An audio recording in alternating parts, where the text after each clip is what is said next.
Ekene m gị ma na-anabatakwa gị na the second episode of Igbo names and their English translations. This is where I translate Igbo names to English translations to the best of my knowledge. Echefukwana. Nke izizi nwere ebe a bụ gịnị? Chimaobim. And Chimaobim pụtara gịnị? God knows my heart.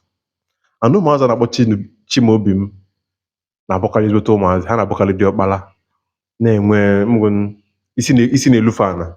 Nke ịbụọ bụ gịnị? Chinemerem. Chinemerem pụtara gịnị? God does it for me or God performs for me. And ụmụazị a na-agbakarị Chinemerem ọkachasị mma ọ bụrụ ụmụ nwaanyị, ha na-amụ ezigbo mma, ụmụ ọma. Nke ịtọ bụ gịnị? Chukwuka. Chukwuka pụtara gịnị? God is bigger or God is big. Ụmụazị a na-akpọ Chukwuka amamihe m ga-ekwu na ụmụazị a na-akpọ Chukwuka ntị adịfa na ntị. Ntị adịghị gịnị? Adịfa na ntị. Nke ịnọ wee bụrụ gịnị? Chinyere. Chinyere wee bụrụ gịnị? Given by God or God's giving. And ndị nọ na-akpọkarị Chinyere na dị fada achọ nsogbu, fada achọ ka ụwa na-agala onwe fa ka ha na-agakwala onwe ha. Nke isii wee bụrụ gịnị? Osinachi. Nke a na-akpọ gịnị? Nke pụtara came from God. Osinachi pụtara gịnị? Came from God. And ụmụazị a na-akpọ Osinachi ntị ka m kwube ife mma maka ụmụazị a na-akpọ Osinachi. Ga-emecha vidiyo taa ka anyị na-aga. Nke isii wee bụrụ gịnị? Ogechi maọbụ Ogechukwu ka mma. Ụmụazị a na-akpọ Ogechukwu pụtara gịnị? Ife ọ pụtara bụ gịnị? God's time is the best. Ndị nọ na-akpọ Ogechi. Ndị a na-akpọ Ogechi bụ ezigbote mmadụ mana ha na-adị very stubborn. Gị na ha na-eme ihe, ha nwa mee isi ha like this. Forget it, that matter, they're not going back on it. They're very obstinate. Nke asaa wee bụrụ gịnị? Ọdịnaka Chukwu. Ọdịnaka Chukwu pụtara it's in God's hand or in God's hand.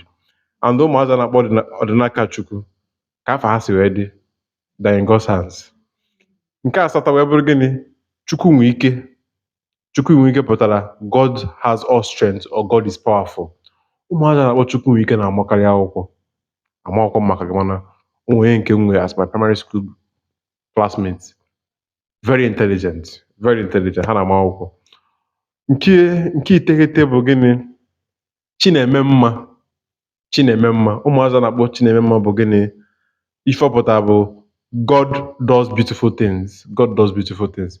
And ụmụazị a na-akpọ Chineme mma ha dụkwara onwe fa, they are just the breed of their own. Na-agakwala onwe fa chọrọ nsogbu. Nke iri nwere ebe a bụ gịnị?